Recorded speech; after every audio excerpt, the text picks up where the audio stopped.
পাকিস্তানের সাথে ইন্ডিয়ার যুদ্ধ চলছে। এই যুদ্ধে জিতবে কে হারবে কে? সহজ উত্তর হইল দুজনেই হারবে, কেউ জিতবে না।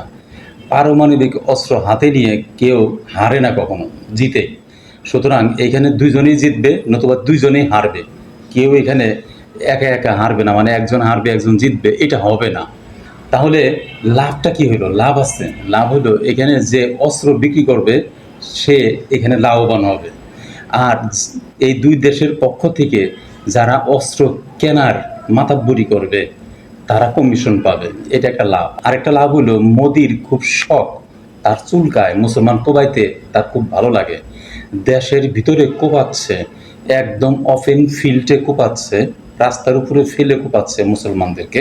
মুসলমানদের বাড়িঘর জ্বালাচ্ছে, পোড়াচ্ছে, ভাঙছে, মসজিদ ভাঙতেছে, সব কিছু করতেছে।